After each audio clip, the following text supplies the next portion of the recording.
안녕하세요. 네, 여러분들과 식품위생학을 같이 공부하게 될 김지연입니다. 자, 여러분들 이제 41회 영양사 시험 대비를 하기 위해서 우리가 이 자리에 모였는데요.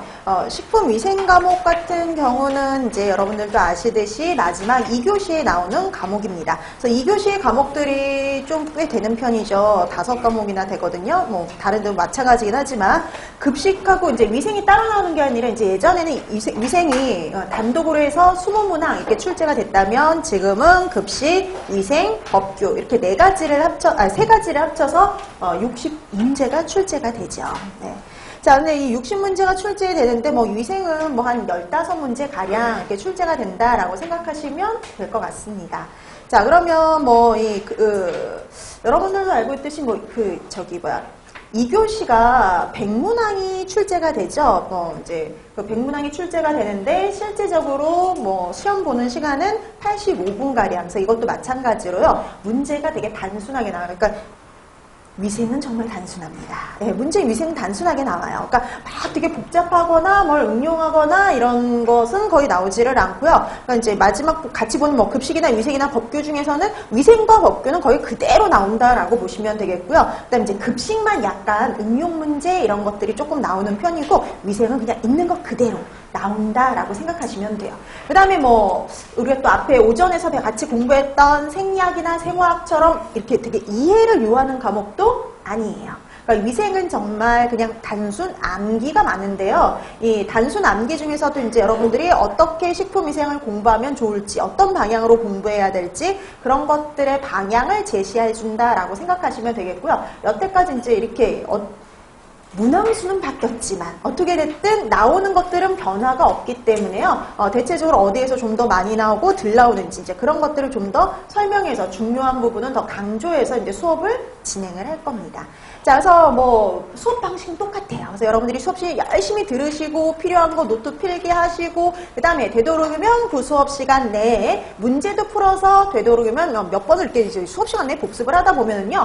저절로 그냥 알게 되는 것들이 있어요. 암기가 되는 것들. 자, 그런 것들을 좀 더 확실히 하기 위해서 여러분들이 이제 집에 가셔서 다시 한번 복습해 주시고 그 다음에 한 번 더 여러분들이 복습하실 수 있도록 제가 또 문제를 한번 또 나눠 드릴 거거든요. 그래서 수업 시작 전에요. 문제 프린트를 나눠 드릴 겁니다. 그럼 여러분들이 문제를 풀어서 지난 시간에 했던 내용들을 다시 한번 복습을 해 두시면 될 것 같아요. 자, 그래서 뭐 수업 방식은 생리학이나 생화학처럼 똑같은 방식으로 수업이 진행이 된다라고 생각하시면 될 것 같습니다.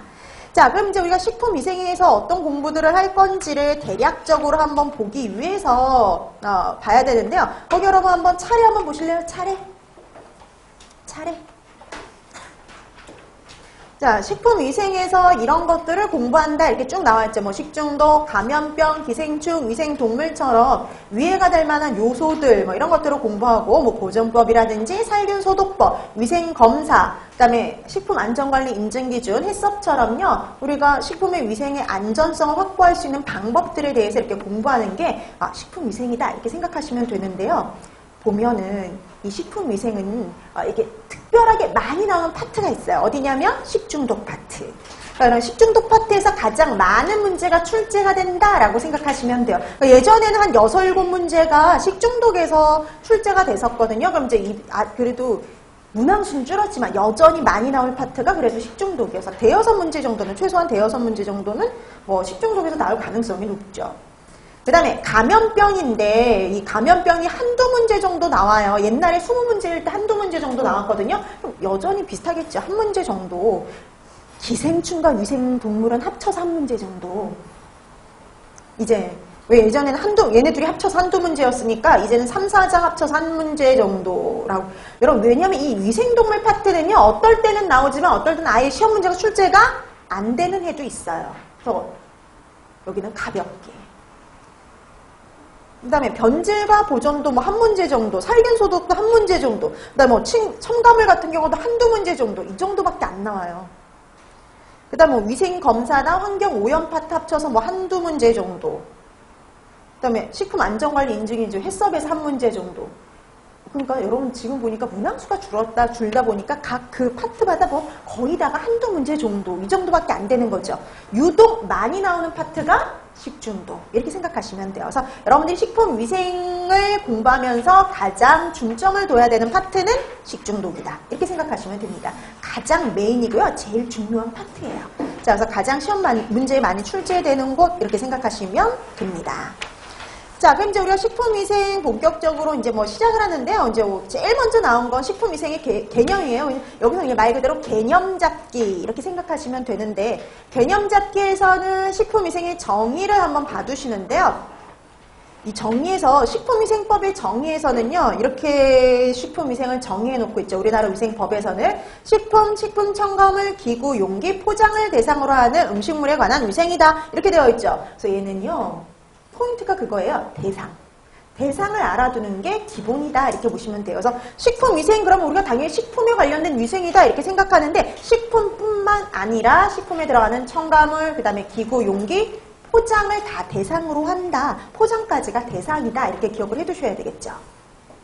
근데 뭐 세계보건기구의 정의는 그냥 읽어두시면 됩니다. 얘 같은 경우는 자, 식품의 생육, 생산, 제조로부터 인간이 섭취하는 모든 단계에서 식품의 안전성, 건전성, 완전 무결성을 확보하기 위한 모든 수단이 식품위생이다 라고 한번 읽어두시면 되죠. 그러니까 우리가 식품에 이렇게 위해가 될 만한 요소들을 방지해서 식품의 안전성, 건전성, 완전 무결성을 확보하기 위한 게 바로 식품위생이다 라고 생각해 주시면 될 것 같아요. 그 다음에 식품위생의 목적, 이거 같은 경우도 읽어두시면 되지 뭐 이걸 달달달 외우거나 이럴 필요는 전혀 없어요. 자, 그래서 이거는 우리나라 위생법에 나와 있는데요. 우리나라 식품위생법의 그 목적은요, 식품으로 인한 위생상의 위해를 방지를 해서 식품의 영양의 질적 향상을 도모하고, 이렇게 도모함으로써 나중에 보건 향상, 증진에 이바지하겠다. 이게 바로 목적이에요. 그러니까 이거는 위생이니까 보건 향상에 이바지하는 거죠. 자, 이런 애들은 이제 한번 읽어봤던 것들이라면 위해 요인은 조금 살펴보는데요. 이거는 옛날에는 좀 나왔던 편인데 요즘에는 거의 안 나오고 있긴 하거든요. 그래도 옛날에 나온 적은 있으니까 한번 검토는 하고 넘어가는데요. 식품의 위해 요인을 세 가지로 분류할 수가 있어요. 내인성, 외인성, 유기성으로.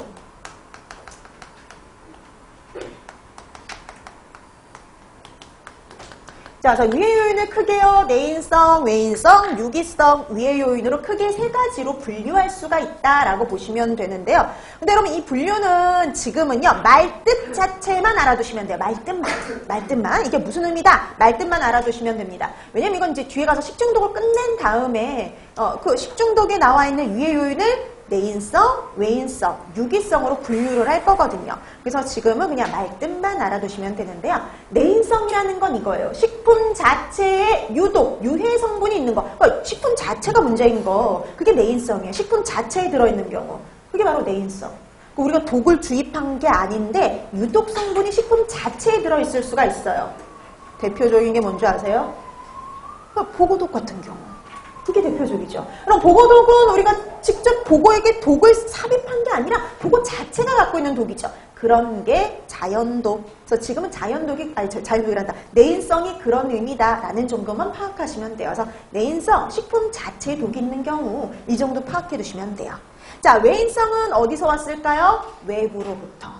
그러니까 외부로부터 오염되는 경우는 다 외인성이에요. 그러니까 대다수는 다 외인성이다 이렇게 생각하시면 돼요. 여러분 식중독균 원래부터 식품에 들어있던 거 아니겠죠. 방사능물질 원래부터 식품에 들어있는 게 아니라 중간에 오염되는 경우죠. 그러니까 대다수는 이거예요. 그러면 아까 이랬거든요. 식품 자체에 있는 게 내인성, 외부에서 들어오는 게 외인성. 그럼 둘 다 아닌 유기성은 뭐냐? 중간에 만들어지는 경우예요. 중간에 만들어지는 경우. 자, 그래서 이 유기성 같은 경우는요, 우리가 식품을 제조하는 과정 중에, 가열하는 과정 중에, 조리하는 과정 중에, 이렇게 과정 중에 중간에 만들어질 수 있는 물질이 유기성 이렇게 보시면 됩니다. 그래서 여러분 이런 말 들어보셨죠? 탄 음식을 먹으면 뭐에 걸린다 그러냐면 암에 걸린다고 얘기를 하죠. 그래서 우리 왜 갈비 같은 거는 거기에는 유해 성분이 들어있지 않아요. 근데 갈비를 구워 먹을 때 갈비가 타게 되면은 발암성, 암을 유발할 수가 있죠. 그렇게 암을 유발하는 물질이 음식이 탔을 때 발생을 할 수가 있는 거예요. 원래는 없던 물질이 중간에 생성이 되는 경우. 이런 게 유기성입니다. 좀 더 구체적인 종류는요, 나중에 식중독 가서 할 거예요. 자, 그래서 지금은 요거 의미 정도만 파악해 두시면 돼요. 식품 자체의 독성분이 들어있는 건 뭐라고 그러냐면 내인성. 그죠? 외부에서 들어오면 다 외인성. 중간에 만들어지면 그렇죠. 유기성이다. 이 정도만 분류해 두시면 돼요. 지금은. 자, 그럼 이제 본격적으로 우리가 식중독 여기서부터 이제 나가야 되는 거죠. 자, 이 식중독에서 공부할 게 제일 많고요. 암기해야 될 것도 제일 많은 파트가 바로 식중독 파트예요. 자, 그럼 여러분 식중독의 정의가 나와 있는데 여러분 정의는 읽어두면 되는 거지 암기하거나 할 필요는 절대 없어요. 자, 여러분 이 식중독이라는 의미가요. 넓은 의미에서는 식품으로 인해서 발생하는 질병 이렇게 넓은 의미로 말할 수도 있겠지만 좀 더 구체적으로 얘기하면 그 아래 정의와 같다라는 거죠. 세균 또는 그것이 생산한 독소, 그 다음에 유독 화학물질, 유해 성분이 함유된 음식을 섭취함으로써 일어나는 급성, 만성의 건강장애를 가지고 식중독 이렇게 얘기를 해요. 자, 그래서 식중독의 원인이 될 수 있는 게 세균도 있고 세균이 만들어낸 독소도 있고 유독 화학물질이나 유해 성분이 있을 수가 있다는 거죠. 정의는 읽어보고 넘어가는 거예요. 외울 필요 절대 없어요. 자, 이런 식중독이 발생할 수가 있는데요. 그러니까 식중독은 뭐 쉽게 말하면 식품으로 인해서 발생할 수 있는 질병 이렇게 생각하시면 되는데 그 중에 기생충이나 감염병 이런 것들은 제외가 되겠죠. 자, 그 다음에 식중독 본격적으로 들어가기 전에 최근 식중독의 발생 현황 이렇게 해서 나왔죠. 그러니까 이거는 나중에 얘도 마찬가지로 읽어두시면 되는데 대신 얘는 딱 한 번 시험 문제에 나온 적이 있어요. 그러니까 자주 나왔던 건 아니죠. 그렇기 때문에 여러분들이 한번 우리나라 최근 식중독 발생 현황이 이렇구나 한번 읽고 넘어가시면 웬만한 것들은 다 뭐 크게 문제가 되지 않아요. 자, 그러면 최근 식중독 발생 현황 첫 번째 특징은 뭐냐면은요. 예전보다 많이 대형화되었다는 거. 대형화. 특히 이제 2000년대 이후로 발생하는 식중독들은 다 대형 사건이 많았어요. 대형 사건이 많다 이 소리는요. 한 건당 환자 수가 많다라는 소리죠. 환자 수가 많다고요. 환자 수가 많아요. 뭐 증가하고 있다 이런 의미는 아니고 환자 수가 많다. 건당 환자 수가 한 건에 뭐 환자가 뭐 한두 명 이렇게 발생하는 게 아니라 기본 수십 명, 30명, 뭐 60, 70명 이런 식으로 한 번에 많은 인원이 식중독을 한 사건에 대해서 많이 발생한다 이렇게 보시면 돼요. 그 이유가 있죠. 보통 뉴스에 나오는 거 보면은 식중독 사고의 원인으로 많이 지목되는 게 어디냐면 학교 급식소. 그렇죠. 급식소죠. 그러니까 급식소에서 밥 먹는 사람이 한두 명이 아니다 보니까 동시에 뭐 수백 명, 뭐 수천 명이 뭐 몇천 명이 같이 밥을 먹다 보니까 한 번 발생하면 큰 사건일 수밖에 없는 거죠. 그래서 건당 환자 수가 많은 게 그 급식소에서 발생하기 때문이에요. 근데 그럼 음식점에서 발생 안 할까요? 발생해요. 근데 음식점에서 발생하는 경우 몇 명 아프지가 않아요. 그래서 TV에 잘 안 나오는 뿐이라고 생각하시면 돼요. 그래서 원인 시설별 특징을 보세요. 자, 원인 시설별 특징을 보면은요, 일반 음식점. 그리고 또 어디가 많으냐면 당연히 집단 급식소. 이게 재밌는 게 뭐냐면 우리나라에서 항상 보면은요, 건수로 따지면 일반 음식점에서 많이 더 발생을 해요. 일반 음식점에서 더 많아요. 생각해보세요. 급식소가 더 많겠어요? 일반 음식점이 더 많겠어요? 일반 음식점. 당연히 건수로는 일반 음식점이 많아요. 근데 환자 수로 따지면 어디가 압도적이냐면 급식소죠. 네, 급식소요. 여기는 적은 건수 발생하지만 한 건당 환자 수가 많다 보니까 전체 환자 수로 따지면 집단 급식소가 더 많습니다. 자, 그 다음에 세 번째 월별. 우리나라 그러면 언제 그 식중독이 많이 발생할 것 같아요? 여름철에. 맞아요. 5월에서 9월 사이. 우리나라 보면 5월에서 9월 사이 여름철에 주로 많이 발생합니다. 우리나라 여름철의 특징이 뭐예요? 온도가 높아지잖아요. 그렇죠? 온도가 높아지니까 미생물의 증식도 왕성해져서요. 같이 많이 발생을 하죠. 자, 그 다음에 원인 물질별. 자, 우리 그 밑에 표 한번 잠깐 보실래요? 식중독을 분류해놨죠. 식중독을 지금처럼 세균성, 바이러스성, 화학성, 자연독, 곰팡이독 이런 식으로 분류했을 때, 이렇게 크게 분류를 했을 때 가장 많이 발생하는 건 누구냐면 세균성. 그렇죠. 세균성이 가장 많이 발생을 해요. 우리나라에서 제일 많이 발생하는 건 세균성 식중독입니다. 근데 여러분 이 세균성 식중독에 3인방이 있어요. 옛날부터 많이 발생하는 3인방. 우리나라에서요. 대표적인 거 많이 들어봤던 것들이에요. 살모넬라. 들어보셨죠? 살모넬라 식중독, 장염 비브리오 식중독, 그 다음에 포도상 구균 식중독. 그러니까 우리나라에서 꾸준히 많이 발생하는 3인방을 꼽아라. 그러면 이 세 가지요. 살모넬라, 장염 비브리오, 포도상 구균 식중독. 근데 얘네 말고 최근 들어서 얘네보다 더 많이 발생하는 세균성 식중독이 있어요.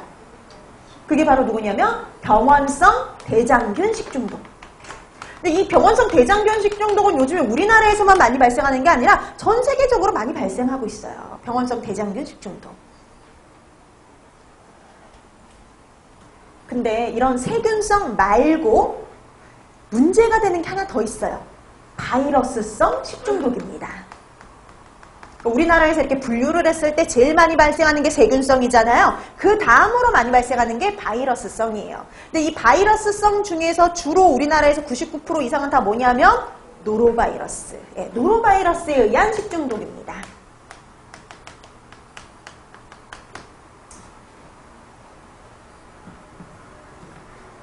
그래서 우리가 크게 보면은 그러니까 바이러스성보다는 세균성이 더 많이 발생을 하는 거죠. 근데 여러분 이렇게 각계로 나서 봤을 때 살모넬라, 장염 비브리오, 포도상 구균, 병원성 대장균, 노로바이러스 이 중에서 제일 많이 발생하는 게 누구냐? 그럼 누구일 것 같아요?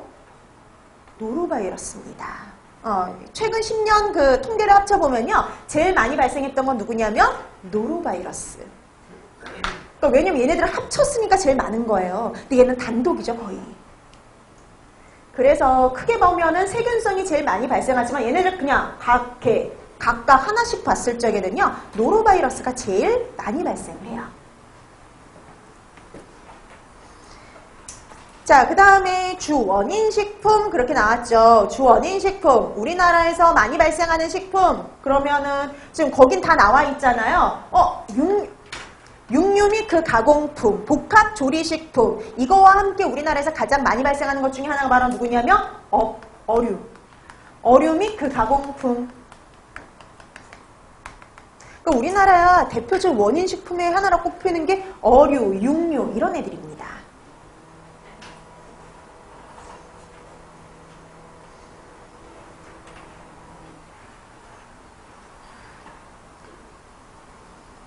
자, 그래서 이렇게 최근 식중독 발생 현황은 자주 나왔던 게 아니라 딱 한 번, 여태까지 딱 한 번밖에 안 나왔으니까 빈도수는 되게 적죠. 그러니까 한번 읽어서 요즘에 이렇게 발생하는구나 이렇게 파악 정도 하는 걸로 해두시면 충분해요. 자, 그럼 이제 우리가 식중독을 본격적으로 들어가기 전에 식중독을 먼저 좀 분류를 한번 해볼 거예요. 우리가 앞으로 이런 것들을 공부할 거다 한번 분류해서 보는데 이거 뭐에 따른 분류냐면요. 원인이 뭐냐? 자, 식중독의 원인이 무엇이냐에 따라서 거기 표에 분류를 해놓은 것이다 라고 보시면 돼요. 원인에 따른 분류입니다. 자, 그럼 여러분 식중독을 원인에 따라서 우리가 어떻게 분류해서 공부할 거냐면요. 세균성, 그리고 바이러스성, 그리고 화학성, 자연독, 그리고 곰팡이독. 이런 식으로 나눠서 분류해서 공부할 거예요. 그러니까 이게 바로 원인에 따른 분류다라고 생각하시면 되죠. 근데 여러분 세균성은 또다시 여러분 책에 분류해 놓지 않았어요? 감염형과 독소형. 여러분 감염형과 독소형을 분류하실 수 있어야 되는데요. 감염형은 이런 뜻이에요. 말 그대로 균에 감염되었다 이렇게 생각하시면 돼요. 그러니까 균에 감염되었어요. 그러니까 이건 균을 먹어서 발생을 하는 겁니다. 자, 그래서 조금 설명을 드리면 식품 중에 증식한 균을 섭취함으로써 발생을 하는 거예요. 식품 중에 증식한 균을 섭취함으로써 발생하는 경우. 그러니까 이거는 균을 먹어서 발생하는 경우. 이렇게 생각하시면 돼요.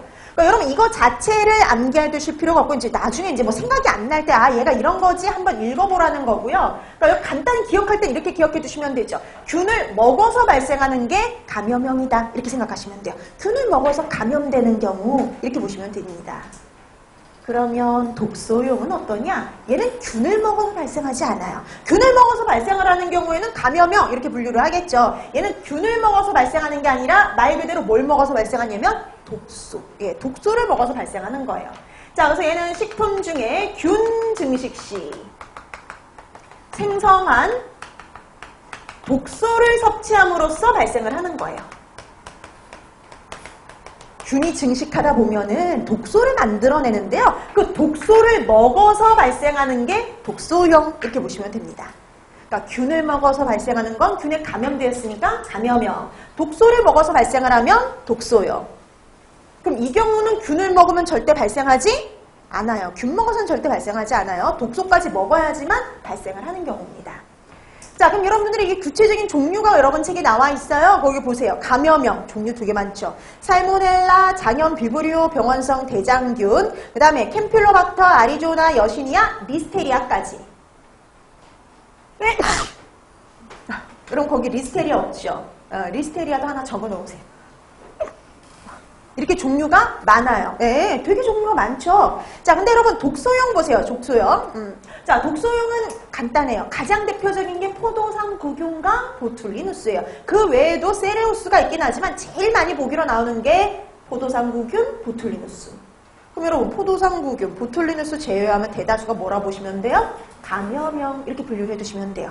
여러분 이렇게 분류가 되는 애들은요. 분류 문제가 나옵니다. 다음 중 감염형 식중독이 아닌 것은 독소용을 찾아라. 뭐 이런 형태로 나올 수가 있으니까요. 꼭 분류하실 수 있어야 돼요. 근데 독소용을 알면 감염형은 저절로 오는 거죠. 독소용 두 가지 잘 기억하시면 돼요. 뭐하고 뭐 있다고요? 포도상구균, 보툴리누스. 뭐 그 다음에 기타 세루우스가 있는 거죠. 자, 이렇게 해서 감염형, 독소용 분류해 두시면 독소용 알면 나머지는 대다수 감염형 이렇게 알아두시면 되죠. 근데 뒤에 뭔가 하나 더 붙는 애가 있어요. 뭐가 하나 더 붙어 있냐면 중간형. 얘가 하나 더 붙어 있죠.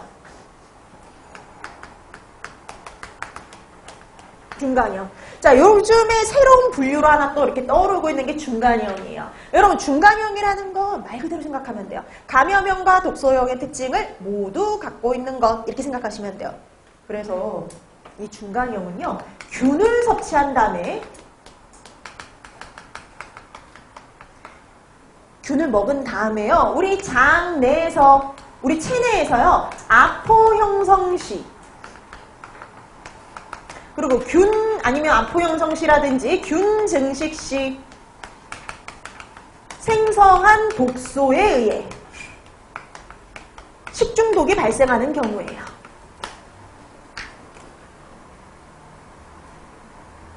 그래서 우리가 먼저 균을 먹어요. 네, 균을 먹는 건 감염형하고 비슷하죠. 근데 균을 먹어서 반드시 발생하는 건 아니에요. 균을 먹은 다음에 뒤에 이것도 와야 돼요. 우리 몸속에서요. 독소가 만들어져야지만 식중독이 발생하는 경우예요. 그래서 감염형의 특징과 독소용의 특징을 모두 갖고 있다 그래서 중간형 이렇게 말을 하죠. 근데 여러분 얘가 독소가 만들어지긴 하지만 이 독소가 만들어지는 위치가 다르지 않아요? 얘는 식품 중에서 만들어지는 거고 얘는 식품 중이 아니라 어디에서요? 우리 장내, 체내에 들어와서 만들어지는 경우죠. 그래서 일명 얘를 가지고 뭐라고도 하냐면 생체 내 독소용이다.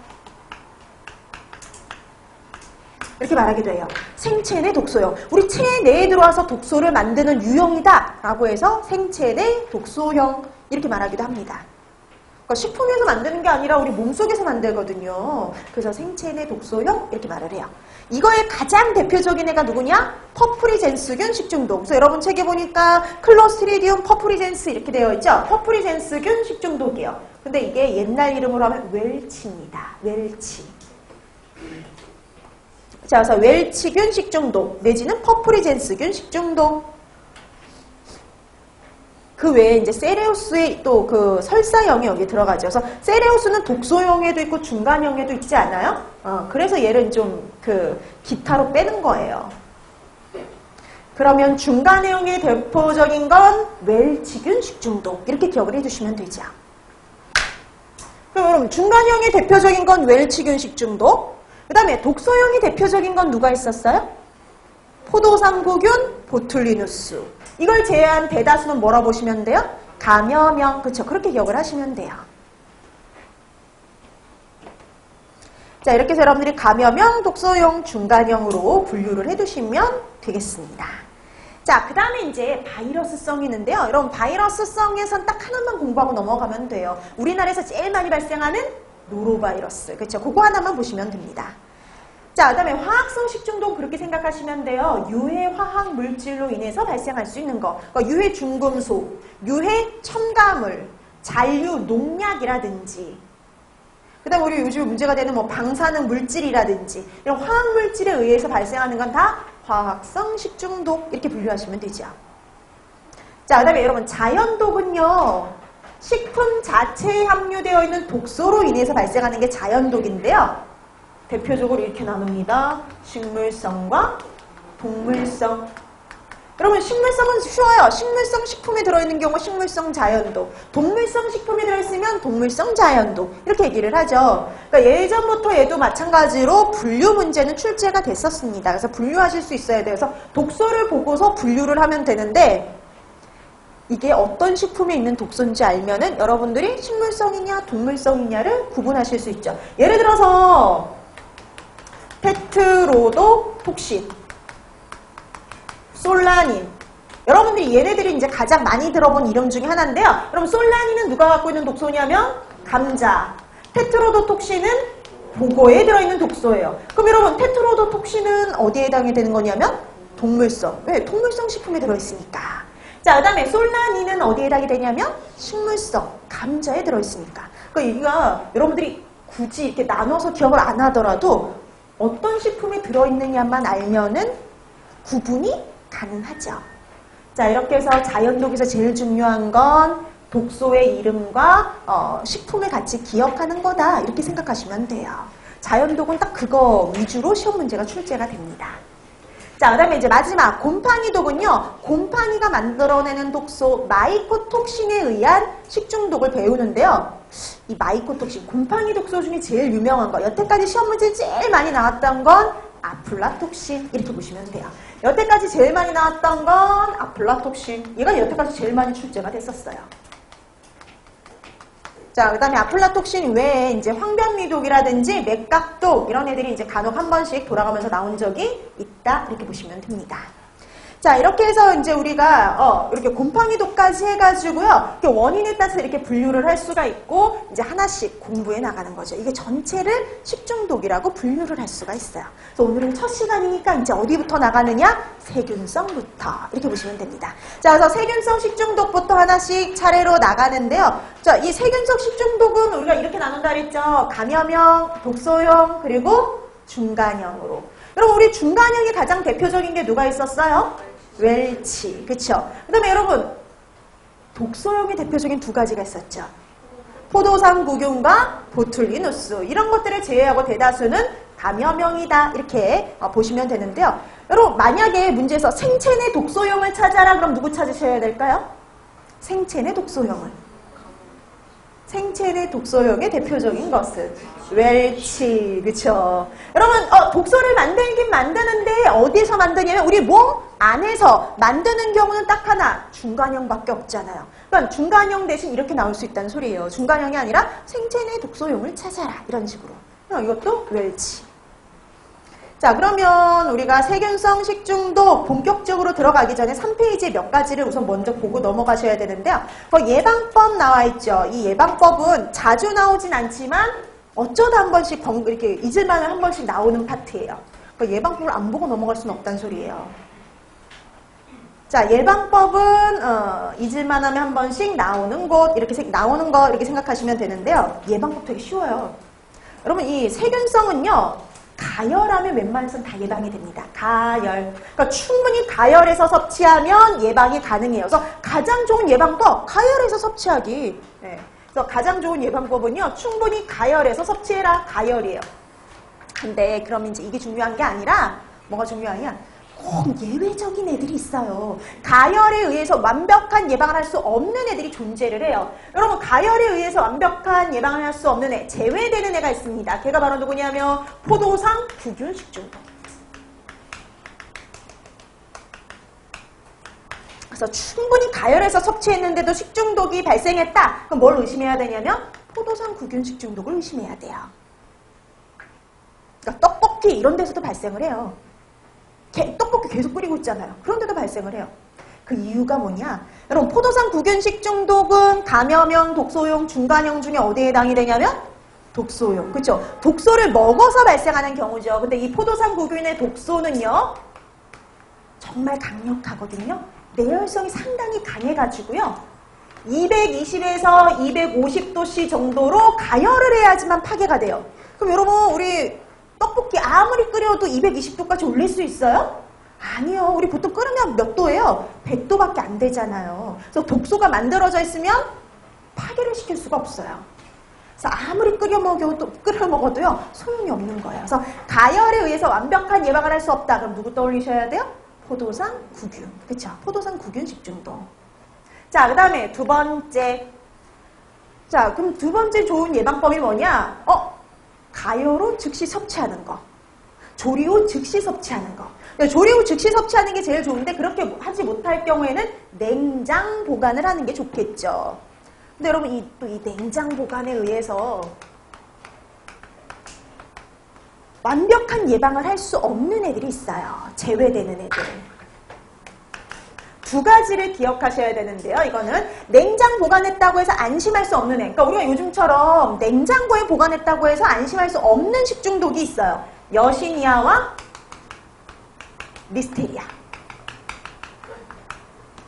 자, 얘네들의 포인트는 이거예요. 여시니아, 리스테리아 둘 다 저온에서 증식이 가능해요. 그러니까 얘는 냉장고에 보관했다고 해서 증식이 멈추는 애들이 아니에요. 그래서 계속 증식을 하기 때문에 냉장고 안에서도 식중독을 유발할 수 있어요. 그래서 얘네 두 가지 꼭 기억해 두세요. 저온에서 증식 가능하며 라는 보기가 나오면 둘 중에 하나입니다. 여신이야 아니면 리스테리아. 그쵸? 이렇게 보시면 돼요. 자, 그 다음에 그 외에 또 어떤 예방법이 있느냐. 조리사, 식품 취급자 이런 사람들은요. 위생교육을 실시해야겠죠. 알아야지 실천이 가능하니까 위생교육을 실시한다. 그 다음에 설사, 화농성 질환자는 조리를 금한다. 그러니까 여러분 설사가요 가장 대표적인 식중독의 증상 중에 하나예요. 그래서 설사 증상 있는 사람. 그 다음에 여러분 화농성 질환은 나중에 배우시겠지만 포도당 구균과 관련이 있습니다. 포도당 구균 식중독과. 그러니까 이런 사람들은 식중독이 의심되는 사람들은 조리를 금한다는 소리예요. 그 다음 우리 뭔가 맨날 발생을 하면 뭐 잘 씻으라 그래요? 손, 그쵸? 그래서 예방법에 항상 들어가는 거, 손 씻고 소독하는 거. 그 다음에 식품 매개 위생동물의 부엌 창고 침입 방지를 하고 박멸을 하는 거. 박멸하는 거, 위생곤충을 박멸하는 거. 그럼 여러분, 그러면 식중독과 관련 있는 위생해충에는 뭐가 있을까요? 뭐 있을 것 같아요, 여러분? 파리, 바퀴, 쥐 이런 애들이죠. 그래서 파리, 바퀴, 쥐 이런 애들을 박멸을 하고 침입을 방지하는 것 이런 것들도 예방법에 들어가죠. 그럼 여러분 이라든지 그 다음에 뭐 벼룩이라든지 모기 이런 애들은 크게 관련이 있을까요? 식중독과? 그렇죠. 그런 애들은 관련이 없어요. 그래서 위생해충이라고 하면 보통 파리, 바퀴, 쥐 이런 애들이다 이렇게 생각하시면 되죠. 자, 그 다음에 하나 뭐 더 예를 들 수 있는 건 뭐 조리기구 같은 애들 있죠. 조리기구를 깨끗이 씻고 소독하는 것도 예방법에 들어갈 수가 있죠. 그럼 아닌 예방법으로 많이 나오는 게 뭔지 아세요? 예방접종이요. 여러분 예방접종 한다고 해서 우리가 식중독을 예방할 수 있나요? 없어요. 보통 예방접종은 뭐 때문에 맞아요? 전염병, 그러니까 감염병을 예방하기 위해서 맞는 거지 식중독과는 아무런 관련이 없죠. 자, 그래서 예방법은 자주 나오는 건 아니지만 그래도 잊을만하면 한 번씩 나오니까 세균성 식중독의 예방법에 뭐가 있는지 읽어두시면 돼요. 읽고 나서 나중에 아닌 것과 뭐만 할 수 있으면 될까요? 구별만 하실 수 있으면 되는 거예요. 그 구별 정도. 자, 그래서 예방법은 아닌 것과 긴 것을 구별하는 정도만 해두시면 충분합니다. 자, 근데 여러분 예외적인 건 따로 좀 기억을 해두셔야죠. 자, 가열에 의해서는 보통 충분히 예방이 되지만 제외되는 거, 가열에 의해서 완벽한 예방을 할 수 없는 거, 포도당 구균 식중독, 그렇죠? 자, 그 다음에 냉장 보관을 하면 충분히 다 예방을 해요. 예방이 가능한데 냉장 보관으로 안심할 수 없는 애가 두 가지가 있죠. 뭐였냐면 여시니아, 리스테리아, 그렇죠? 그렇게 기억을 해두시면 됩니다. 자, 그 다음에 우리가 봐야 될 게 세균성 식중독균의 최적 발육 조건. 그러니까 이거는 일반적으로 그러니까 균들이 잘 자라는 조건이다 이렇게 보시면 되는데요. 거기 보니까 온도는 25에서 40도씨 주몽균이거든요. 그래서 가장 최적은 37도. 그래서 여러분 대다수는요. 대다수 이제 우리가 배울 뒤에 있는 식중독균은 37도씨 내외에서 잘 자라요. 37도씨 내외. 그러니까 굳이 뭐 얘기를 안 하면 거의 그냥 37도씨 내외에서 잘 자라는 균이구나 이렇게 생각하시면 돼요. 그러니까 좀 아닌 좀 특별한 애들만 이제 한 번씩 찍고 넘어갈 거거든요. 자, 37도씨 내외에서 잘 자랍니다. 보통 최저는 37도. pH는 뭐 좋아하느냐? 중성 좋아해요. 중성이면 얼마예요? 7. 그래서 pH 7 내지 8. 이 정도라 보시면 됩니다. 자, 그래서 세균성 식중독균이 특히 잘 자라는 조건 하면 온도는 얼마 생각하시면 된다고요? 37도씨. 일단 pH는 7 내지 8. 그렇죠. 그 정도.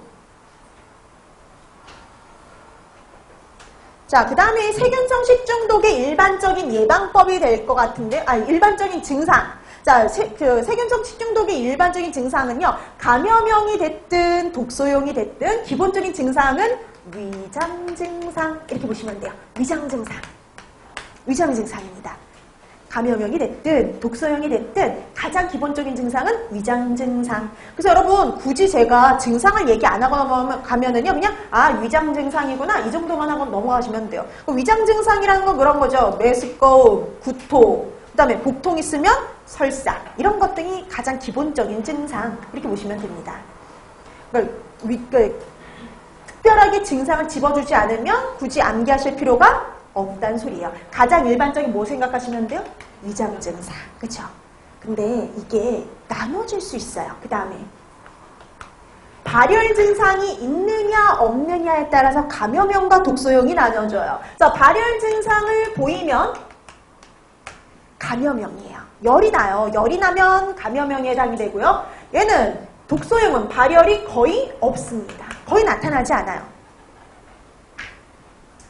이거에 따라서 나눠져요.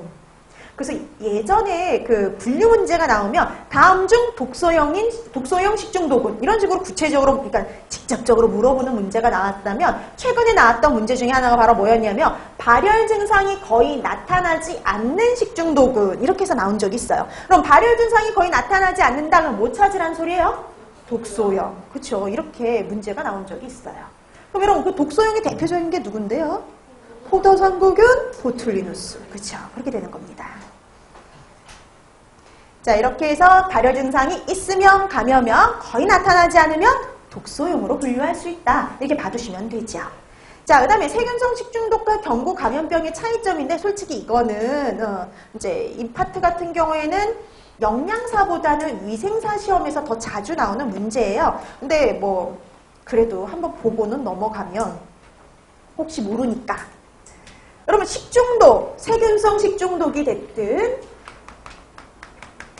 경구 감염병이 됐든 둘이 좀 비슷한 점이 있어요. 둘 다 식품으로 인해서 발생을 해요.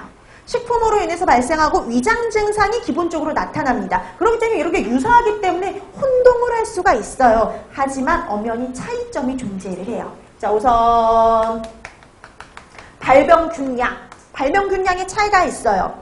그럼 세균성 식중독은 균을 많이 먹어야지만 발생을 해요. 그래서 다량 섭취해야지 발생합니다. 여러분 이 다량의 기준은 보통 얼마냐면 10의 6승 이상. 10의 6승 이상 먹어야지 보통 발생을 해요. 일반적으로. 자, 그에 비해서 경구 감염병은요. 아주 조금만 먹어도 발생을 해요. 소량만으로도 발생이 가능합니다. 10의 3승 이하. 10의 3승 이하. 우리 보통 10의 3승 이하면은 소량이라고 그러고요. 10의 6승 이상이면은 다량 그래요. 그러니까 소량과 다량의 기준이 이거예요. 그래서 세균성 식중독은 많이 먹어야지 발생한다. 이렇게 생각하시면 됩니다. 자, 그러면 두 개의 동력 자체를 비교를 해보면 균의 동력을 비교를 해보면 얘는 많이 먹어야지 발생하고 얘는 조금만 먹어도 발생을 하죠. 그러니까 누가 동력이 더 강하냐면 경구감염병이. 네, 동력이 더 강해요. 그 다음에 세 번째, 잠복기에도 차이가 있어요. 우리가 균에 감염된 다음에 바로 이렇게 증상이 나타나는 게 절대 아니에요. 그래서 증상이 나타날 때까지 그 시간이 필요한데 그 균에 감염된 다음에 증상이 나타나기까지의 시간을 잠복기라고 얘기를 해요. 잠복기를 보통 보면 세균성 식중독은 보통 몇 시간 이렇게 얘기를 해요. 몇 시간, 3시간, 뭐 18시간 이렇게 시간으로 표시를 합니다. 근데 경구감염병은 며칠, 몇 주 이런 식으로 표시를 해요. 얘는 잠복기가 짧다라는 거죠. 근데 얘는 그거에 비해서 좀 어때요? 길다 이렇게 되는 거죠. 자, 그 다음에 4번째 2차 감염. 여러분 세균성 식중독, 여러분 예를 들어서 여러분들이 살모넬라 식중독에 걸렸다고 해서 다른 사람에게 전염을 시킬 수 있지가 않아요. 식중독은 전염이 되질 않습니다. 그래서 2차 감염이 일어나지 않아요. 나한테서 감염이 끝난다라고 해서 종말감염이라는 단어를 쓰죠. 종말감염. 나한테서 감염이 끝나요. 전파 안 돼요. 전파가 되는 경우가 바로 경구감염병이죠. 옛날에 뭐 전염병 이렇게 얘기를 했듯이 얘는 전파가 가능합니다. 그 다음에 5번째 면역. 세균성 식중독 예방이 가능한 우리가 예방접종 같은 거 했다고 예방이 가능하나요? 얘는 예방접종도 없어요. 면역 없습니다. 면역이라는 게 없어요. 자, 그에 비해서 경구감염병은 면역이 가능하죠. 여러분 A형 간염이나 이런 간염 같은 거 안 걸리려고 미리 뭐부터 맞아요? 예방접종을 맞죠. 그런 예방접종을 통해서 면역이 가능해요. 자, 이렇게 해서 세균성 식중독과 경구감염병의 비교를 했는데 말씀드렸죠. 영양사 시험에서 거의 나온 적이 없긴 해요. 그래도 혹시 모르니까 한번 설명을 드리긴 했는데 영양사보다는 위생사에서 시험 문제에 더 잘 나오는 파트 이렇게 보시면 되겠습니다. 자, 그럼 이제 드디어 준비가 끝났어요. 드디어. 자, 이제 준비가 끝나고, 그 다음에 이제 본격적으로 이제 하나씩 나오는 거죠. 제일 먼저 나온 게 누구냐면, 감염형 식중독. 이렇게 보시면 돼요. 우리 아까 그랬죠. 감염형 식중독이라는 건 뭐냐면은요, 뭘 먹어서 발생하는 거예요? 균. 네, 균을 먹어서 발생을 하는 거예요. 자, 식품 중에 증식한 균을 섭취함으로써 발생하는 게 감염형이다. 이렇게 보시면 됩니다. 감염형은,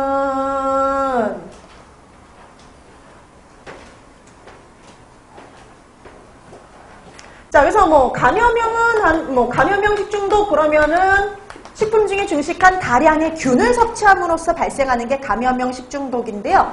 제일 먼저 나온 게 누구예요? 살모넬라 식중독. 얘가 가장 기본이에요.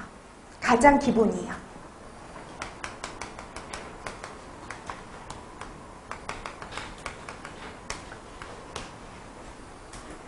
자, 여러분 기본적으로 이런 문제 식중독과 관련된 문제는요, 크게 2가지로 나눌 수가 있어요.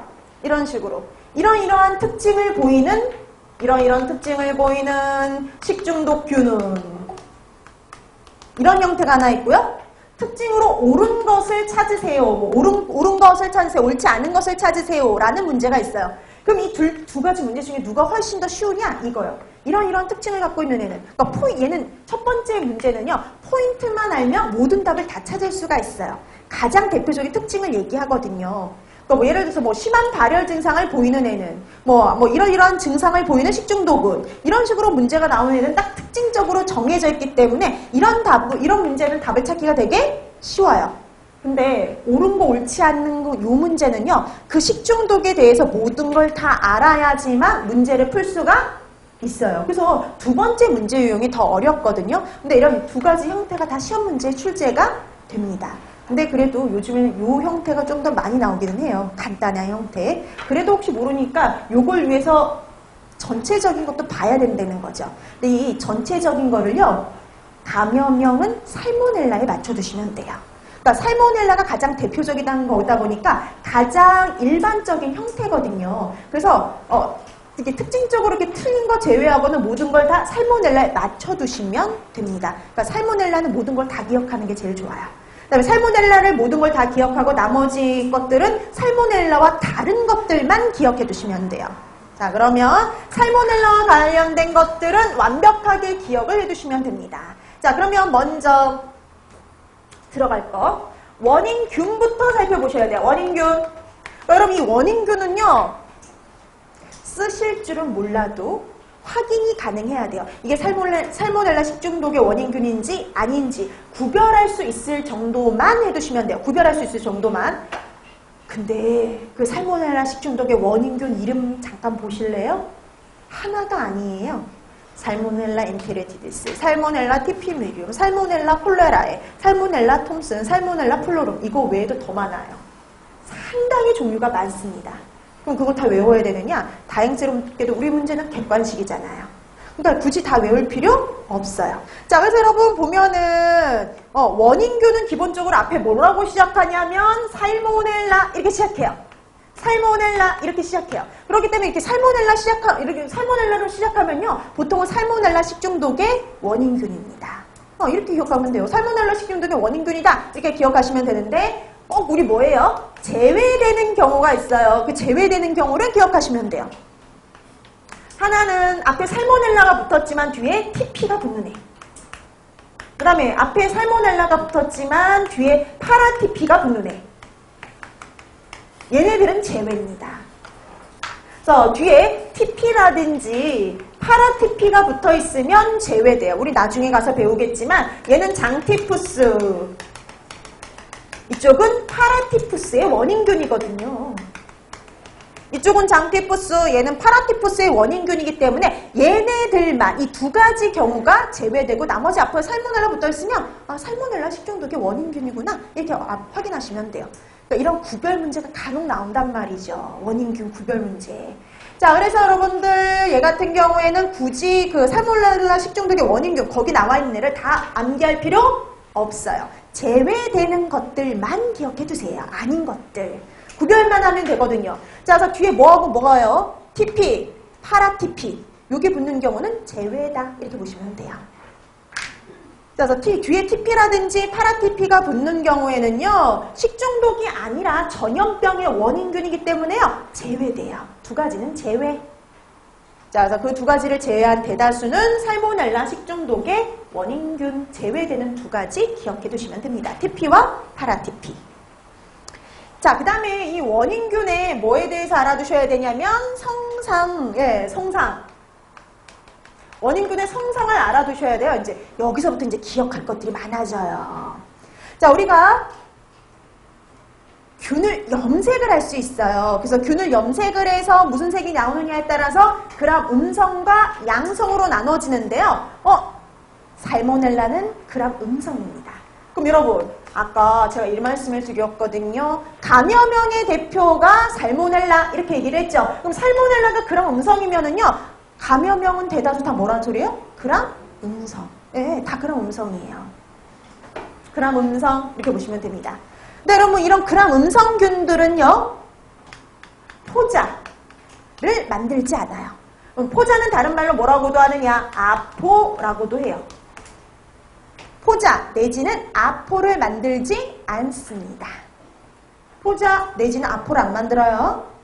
둘이 같은 말이에요. 그러니까 여러분, 처음 나오는 단어는요, 첫 시간에 밖에 설명을 하지를 않아요. 나중에 가서는 다시 이 얘기를 안 합니다. 포자, 아포가 어떤 거냐면, 세균은요, 세포 상태로 되어 있어요.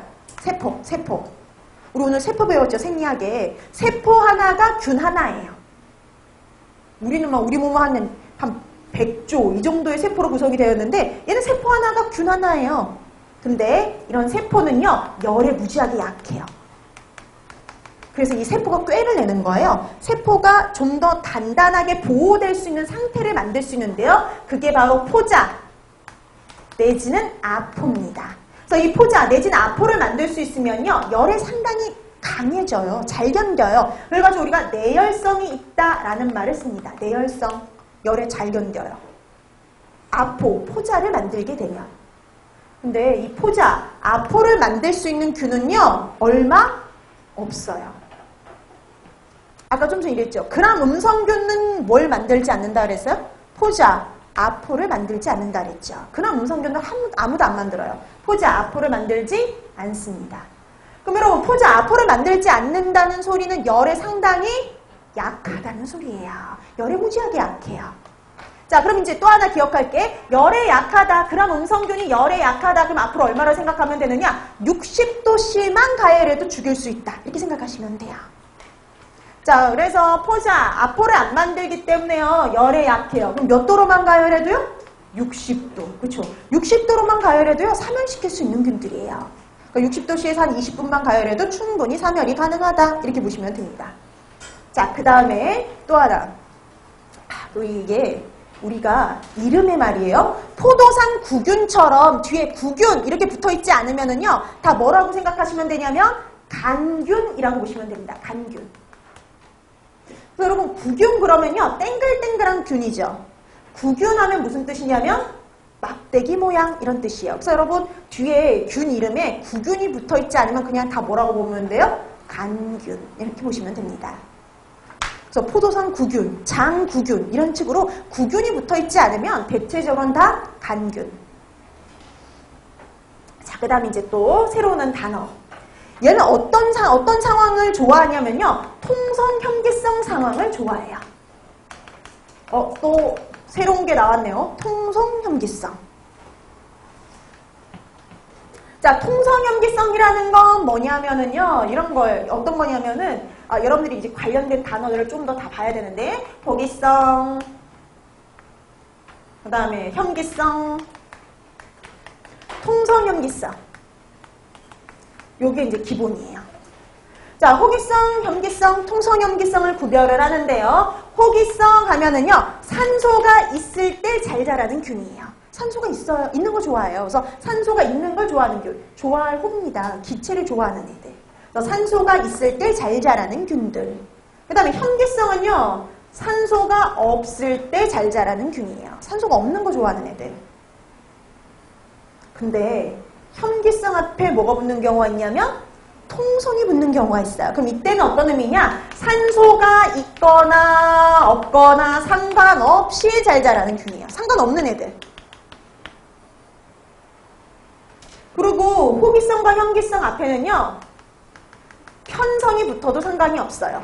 편성 절대적으로 이런 의미거든요. 그래서 얘는 편성이 붙어도 되고 안 붙어도 됩니다. 그냥 여기서 호기성으로 나오든 편성 호기성으로 나오든 다 같은 말이다. 이렇게 생각하시면 돼요. 통성이 붙었을 때만 의미가 달라지죠. 있거나 없거나 상관없다. 근데 여러분 대다수의 균들은 뭐냐면 호기성 내지는 통성 현기성입니다. 그래서 여러분 굳이 말을 안 하면 대다수는 뭐라고 보시면 돼요? 통성 현기성. 그러니까 여러분 감염형들은 다 뭐라는 소리일까요? 통성 현기성. 이렇게 되는 거죠. 자, 그 다음에 편모가 있어서 운동성이 있어요. 그러니까 편모라는 게 이렇게 균에 달려있는 다리 같은 거라고 보시면 돼요. 편모가 있으면 운동성이 있습니다. 근데 거의 대다수가 뭐가 있어요? 편모가 있어요. 여기까지가 일반적인 내용이죠. 네, 여기까지가. 그 다음에 여러분 알고 있는 일반적인 내용이 더 있는데, 여러분 살모넬라 식중독이 발생하기 위해서는 여러분들이 균을 얼마 이상 섭취해야지 발생할까요? 그렇죠. 10의 6승 이상 섭취해야지 발생을 할 수가 있고요. 그 다음에 여러분 살모넬라 식중독균이 잘 자라는 조건도 벌써 알고 있어요. 잘 자라는 조건, 온도가 몇 도씨일 때요? 그렇죠. 37도씨. pH는요? 7 내지 8일 때. 얘가 가장 일반적인 경우라 말씀드렸죠. 이 가장 일반적인 경우에 제일 잘 자랍니다. 그래서 가장 일반적인 경우 얘예요. 그래서 얘에 맞춰서 기억을 해두시면 됩니다. 그 다음에 이제 달라지는 건 이제 그때마다 달라지는 거 있으면 그때 하나씩 말씀을 드릴 거니까요. 우선 가장 기본적으로 이 내용들을 숙지해 두시면 돼요.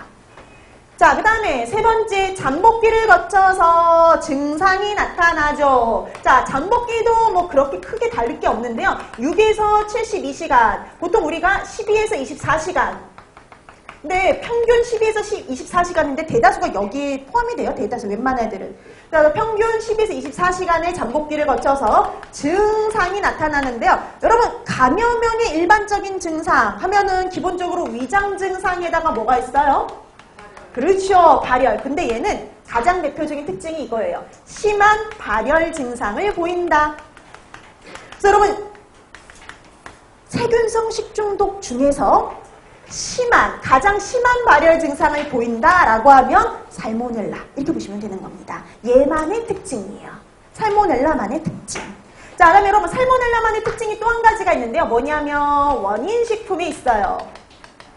그러니까 원인 식품 되게 다양하거든요. 육류, 어류, 뭐 여러 가지 채소, 과일이라든지 뭐 샐러드 되게 다양한 식품에서 발생을 하지만 가장 대표적인 원인 식품을 꼽아라. 그러면 달걀입니다. 가장 대표적인 원인 식품 꼽아라. 달걀이에요. 달걀. 그 외에 뭐 생닭 이런 거요. 우리나라에서는요. 달걀, 생닭 이런 데가 주로 원인 식품이 돼요. 근데 이게 나라마다 다른 거 아세요? 미국 같은 경우는 토마토에서 발생을 해요. 토마토. 그러니까 미국 같은 경우는 살모넬라 식중독이 토마토에서 발생을 한다면 우리나라는 주로 달걀, 생닭 이렇게 보시면 돼요. 그래서 우리나라에서 달걀, 생닭으로 인해서 발생하기 쉬운 식중독을 찾으세요. 그럼 누구 찾으셔야 돼요? 살모넬라. 그렇죠? 그게 가장 대표적인 특징이에요. 그래서 살모넬라 식중독만의 특징을 꼽아라 하면 이 두 가지라고 보시면 됩니다. 심한 발열 증상과 달걀이 주 원인 식품이다. 이렇게 보시면 되는 거죠.